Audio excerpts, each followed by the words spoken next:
আলোচনা আছে, সমালোচনা আছে।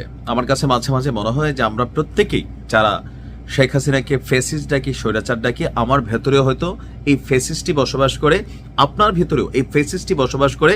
কারণ আমরা ক্ষমা করতে পারবো না। ওই আমলে হয়েছে তো এই আমলে হইতে হবে।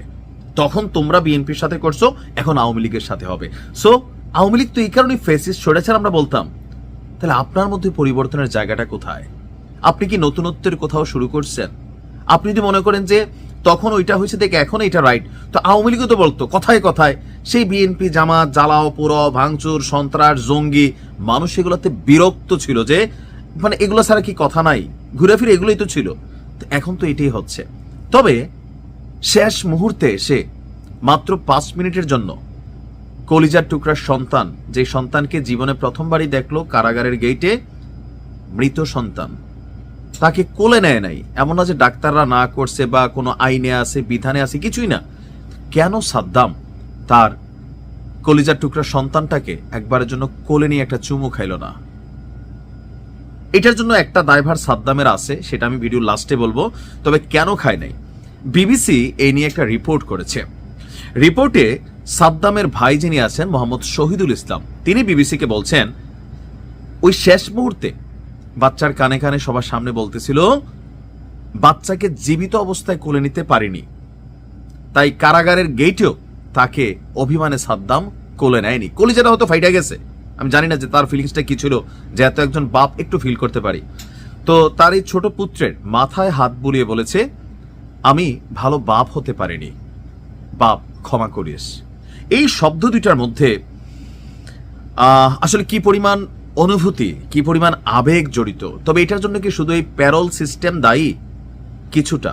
তবে এর জন্য সাদ্দামও দায়ী, এর জন্য আওয়ামী লীগও দায়ী, এর জন্য এদেশের রাজনীতি দায়ী, এর জন্য এই এলাকার আসনের যারা সাবেক আওয়ামী লীগের এমপি ছিলেন শেখ তন্ময়, তারা দায়ী। সাদ্দাম কিভাবে দায়ী আসেন? বাংলাদেশ এমন এক দেশ যেখানে সবাই জিজ্ঞেস করে ছেলে কি করে, রাজনীতি। আচ্ছা, একজন রাজনীতিবিদ কই থেকে কামায়? আমরা যারা ভাইয়ের পিছনে দিন রাত মনে করলেন শেষ করে ফেলি, কেরিয়ার ধ্বংস করে ফেলি, মারামারি করি। আমি একটা গান বানাইছিলাম, অনেকে আমার ফেসবুকে একসময় গরিবের ছায়াছন্দ শুনতেন। আমার গানের একটা লাইন ছিল, নেতার ছেলেই নেতা হবে আমজনতা কর্মী, জেল জুলুম খাইটা তুরা ধুইকা ধুইকা মরবি। এখন তো এটাই হচ্ছে। বাংলাদেশ থেকে যে সকল আওয়ামী লীগের নেতারা পালাইছে প্রত্যেকে পয়সা কামাই না ক্যারেক্টার, কোটি কোটি টাকা কামাইছে। বিদেশে দেখেন এক একজন আইসি জীবন যাপন করতেছে, পার্টি হচ্ছে, তাদের পরিবার আগেই বিদেশ থাকে, ব্যবসা বাণিজ্য ইনভেস্টমেন্ট বিদেশ করে রাখছে। এদের জন্য দেশ আর বিদেশ একই, লাইফ আরো ফার্স্ট ক্লাস।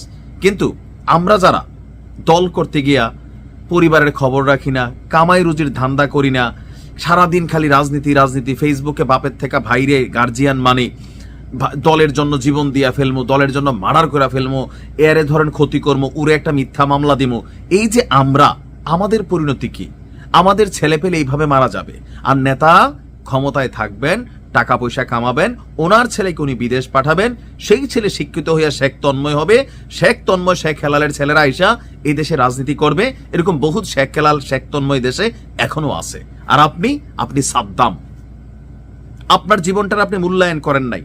আপনি ভাইয়ের হাত থেকে 500 পড়লে খাইবেন, টেম্পু স্ট্যান্ড পড়লে খাইবেন, জিবির টাকা খাইবেন, বাজারে চাঁদাবাজি করবেন, সাধারণ মানুষের মামলা বাণিজ্য করবেন, ডিস্টার্ব করবেন, আপনি জেলে যাবেন, আপনার বউ মরবে। আপনি দায়ী। নেতার ছেলের ফিলিংস নাই? আপনারা তো ফিলিংস নেতার লাগা।